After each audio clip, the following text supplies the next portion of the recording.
बात खबरों के इस अंक को लेकर आया हूं मैं उमाशंकर सिंह बिहारी खबर के लिए।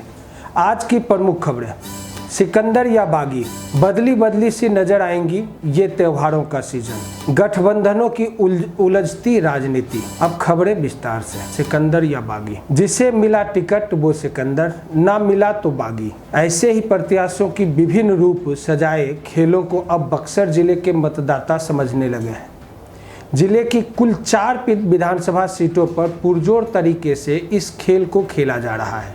हालांकि राजपुर और डुमराव विधानसभा की तस्वीर साफ हो चुकी है। सीट बंटवारे के तहत एनडीए और महागठबंधन अपने अपने प्रत्याशियों की छवि साफ कर उन्हें मैदान में उतार चुके हैं।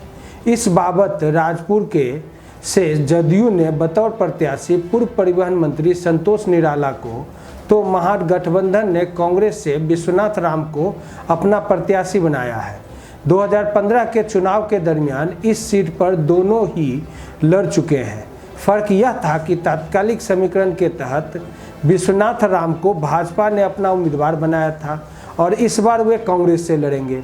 सबसे दिलचस्प स्थिति डुमराव विधानसभा क्षेत्र की है।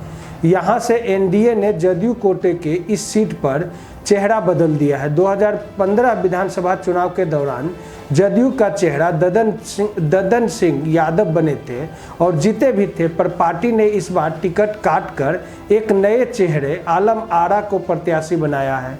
वहीं महागठबंधन के तहत इस सीट पर माले का कब्जा हुआ है और प्रत्याशी बने हैं अजीत कुमार सिंह। नजाकत भरे इस माहौल में टिकट कटने से रुष्ट ददन सिंह का खड़ा होना तय माना जा रहा है, पर डुमराव राजघराने से मिले खबर के अनुसार विधानसभा की इस सीट से महाराजा शिवांग विजय सिंह भी बतौर निर्दलीय प्रत्याशी खड़े हो सकते हैं। राजनीति संभावनाओं से भरी होती है। अगर ऐसा हुआ तो इस बार यहाँ की लड़ाई दिलचस्प होगी और संघर्ष भरी भी होगी, क्योंकि 4 बार डुमराव सीट का प्रतिनिधित्व कर चुके लल्लन यादव उर्फ पहलवान जी तो जीती हुई बाजी को पलटने का मदा तो रखते ही है। स्थानीय यादव में इनकी एक अलग पहचान है और कहावत भी है ना खाता ना बही, ददन जो कहे वही सही। महागठबंधन के एक और बागी उम्मीदवार पप्पू सिंह यादव, जो 2 बार राजद के टिकट पर स्थानीय विधानसभा का चुनाव लड़ चुके हैं, इस बार निर्दलीय पर्चा दाखिल कर लड़ाई को बहुकोणीय बनाने के मूड में है। जबकि जदयू प्रदेश अध्यक्ष के खासम खास कमलेश सिंह भी जदयू टिकट के दावेदार थे। सफल न होने पर चुनाव के दौरान क्या गुल खिलाएंगे कहना बड़ा मुश्किल है। बात ब्रह्मपुर और बक्सर विधानसभा सीट की, तो महागठबंधन ने अपना पत्ता खोलते हुए ब्रह्मपुर से राजद के सिटिंग विधायक सप्पू यादव पर पुनः विश्वास जताया है, तो बक्सर सीट से कांग्रेस ने अपने सिटिंग विधायक संजय तिवारी को ही पुनः मैदान में उतारा है। दोनों ही सीटों पर एनडीए के तहत भाजपा का लड़ना तय भी हो चुका है, पर प्रत्याशी कौन होगा इस पर अभी भी सस्पेंस है। यह तय है कि भाजपा बक्सर सीट से किसी ब्राह्मण या ब्रह्मपुर से किसी भूमिहार जाति विशेष को ही उम्मीदवार बनाएगी। बक्सर विधानसभा क्षेत्र में पूर्व डीजीपी गुप्तेश्वर पांडे पर कहीं यह सच न हो जाए कि दिल के अरमा आंसुओं में बह गए। बदली बदली सी नजर आएगी त्योहारों का ये सीजन। इसी माह के 17 अक्टूबर से त्योहारों का सीजन शुरू हो रहा है, जिसका शुभारंभ दुर्गा पूजा के साथ होगा। दुर्गा पूजा पूरे प्रदेश में शहर से लेकर गांव तक हर छोटे बड़े इलाकों में धूमधाम के साथ मनाई जाती है। 10 दिनों तक लोग मां दुर्गा की आराधना में सराबोर रहते हैं, लेकिन इस बार कोरोना संक्रमण के कारण पहली बार पूजा के दौरान हर गतिविधियां बदली बदली सी नजर आएगी। बचाव के लिए लोगों को जहां एक तरफ आस्था के विविध विधान का पालन करना है, वहीं दूसरी ओर कोविड-19 के गाइडलाइन का भी पालन करना होगा, जो लोगों के लिए एक चुनौती भी होगी।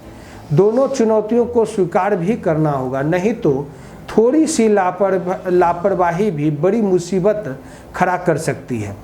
इसीलिए कोविड-19 की गाइडलाइन का पालन करते हुए त्यौहार मनाएं, शारीरिक दूरी बनाए रखें, मास्क, हैंड सैनिटाइजर का उपयोग करें और पूजा स्थल पर भीड़ नहीं लगाएं।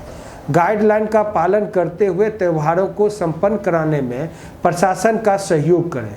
पूजा त्यौहार के दौरान कोविड-19 की तमाम जारी गाइडलाइन का खुद भी पालन करें और दूसरों को भी जागरूक करें। दरअसल जब सामुदायिक स्तर पर लोग गाइडलाइन का पालन करेंगे तभी संक्रमण का खतरा उत्पन्न नहीं होगा। इसलिए संक्रमण से बचने के लिए सतर्कता बेहद जरूरी है, वरना थोड़ी सी भी लापरवाही बड़ी परेशानी खड़ी कर सकती है।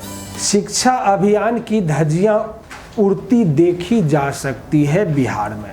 बिहार के हर जिले में शिक्षा अभियान की धज्जियां उड़ती देखी जा सकती है। शहर की गलियों में कचरा चुनती छात्राओं का हुजूम देखा जाता है। स्कूल जाने वाली उम्र में माथे पर छिट्टी लेकर मोहल्ले में घूम रही इन स्कूली छात्राओं के सामने शिक्षा परियोजना की प्रचार प्रसार यहाँ बौने दिख रहे हैं। इन बच्चों की दयनीय कर्तव्य देखकर सहज ही यहाँ की शैक्षणिक गतिविधियों की अंदाजा लगाया जा सकता है। हर जिले में शिक्षा का ग्राफ विगत वर्षों में महज 62% पर अटकी हुई है। यहाँ 12 अक्टूबर तक प्राथमिक और मध्य विद्यालय के बच्चों का स्कूल भेजने का अभियान अभी चलाया जा रहा है, लेकिन वास्तविकता कुछ और है। स्कूल जाने वाले बच्चों का यहाँ पर अभिभावकों से बात कर विद्यालय भेजने का दायित्व कोई भी पदाधिकारी शायद ही उठा रहे हैं। यहाँ आदेश निर्गत किया गया है कि ड्रॉप आउट और अनामांकित बच्चों को उनके अभिभावकों से बातचीत कर स्कूल भेजने की दिशा में तथा नामांकन करवाने की प्रक्रिया में प्रोत्साहित करना है। इसके लिए सभी प्रखंड शिक्षा पदाधिकारी को प्रेरित भी किया गया है। विद्यालय के प्रधानाध्यापकों को भी निर्देशित किया गया है कि ऐसे स्कूली बच्चों को स्कूल छोड़ चुके हैं उनके ऊपर ध्यान देना है, साथ ही उन्हें हर हाल में विद्यालय पहुंचाना है। इन बच्चों को मध्याह्न भोजन की चावल घर घर पहुंचाना है। अभी स्कूल बंदी के समय मध्याह्न भोजन योजना की सामग्री छात्र छात्राओं के कारण घर पहुंचा कर उसको वहां पर ही बैठकर पढ़ने के लिए प्रेरित करना है। लेकिन इन सब बातों की धज्जियां उड़ाते हुए मधुबनी के मुख्यालय की गलियों में छोटी छोटी लड़कियां घूम रही है। जलावन की लकड़ी व कचरा चुनने के लिए इधर उधर भटकने वाली ऐसी लड़कियां स्कूल जा सकती है। इसके परिवारों को समझाया जा सकता है। पढ़ाई की माकूल व्यवस्था इनके लिए हो सकता है, बशर्ते कि पदाधिकारी इस पर ध्यान दें।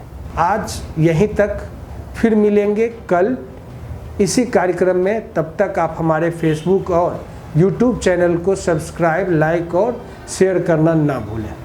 नमस्कार।